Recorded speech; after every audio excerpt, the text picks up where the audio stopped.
Mais alors, qu'est-ce qu'on va rapporter sur tout ça? C'est-à-dire que la vie, elle a pour but, a priori, d'entacher les vêtements, et notre travail, c'est de nettoyer les vêtements. Vous voyez? Il y a des moments où on nettoie vraiment de manière sérieuse, c'est le mois de Elul, par rapport au fait que l'on va rentrer dans la nouvelle année. Alors, on a besoin de nettoyer profondément les vêtements d'expression. Mais auparavant, il y a tout ce travail continu. Et dans l'idée de changer de vêtements, le Rabbi Rayatz va nous donner une image assez simple. Il nous dit, si j'ai une mauvaise pensée sur un juif, ben, au lieu de l'exprimer, je la remplace par une bonne pensée. Si j'ai envie que Dieu préserve de faire du mal à un juif, le contraire, je lui ferai du bien. Vous voyez? Et si j'ai envie de lui dire quelque chose, des cas de vérité, comme on dit, alors je peux au contraire lui dire des bonnes choses et jusqu'à lui dire des compliments. Donc en fait, le vêtement, c'est quelque chose que l'on change par rapport aux situations. Voilà, on reprend la base pour intégrer les choses.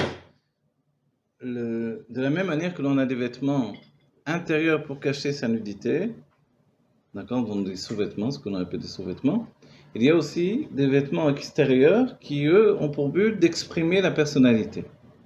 D'accord? Donc en fait, notre vie se passe à jouer entre ces deux vêtements. Et certains sont capables de mettre des vêtements extérieurs qui cachent en fait leur nudité. Alors il faut savoir quel est le vêtement et comment je l'exprime. Qu'est-ce que ça veut dire? Les vêtements, on a dit que ce sont les vêtements de l'âme, marshava, dibur, c'est la pensée, la parole et l'action. Je donne un exemple simple. Selon l'Admorazaken, le fait de dire la shonara, etc., c'est important, ça fait partie de toutes les mitzvot. Mais l'Admorazaken ne va pas mettre en avant, comme on le voit dans le monde religieux aujourd'hui, de mettre en avant les chod de la shonara, parce que l'Admorazaken, lui, travaille sur l'idée de travailler sur sa pensée. Selon l'Admorazaken, quand on en arrive à dire la shonara dans la parole, c'est que c'est déjà trop tard. Voilà.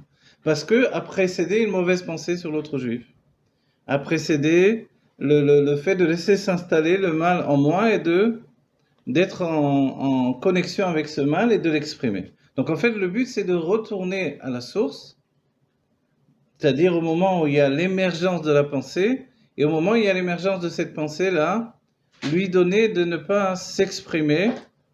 Dès le moment où je la reconnais, je la repousse. Vous voyez? Il y a une expression qui dit, celui qui se bat avec quelqu'un qui est sale va se salir lui-même. Donc en fait, plutôt que de me salir avec une mauvaise pensée, je vais la repousser des deux mains. C'est vrai, on peut dire, oui, mais pardon. Tu l'as pas transformé, ok. Et c'est ce que dit le Tanya, c'est que ça, le travail de transformation, c'est un travail qui est en relation avec le tzaddik.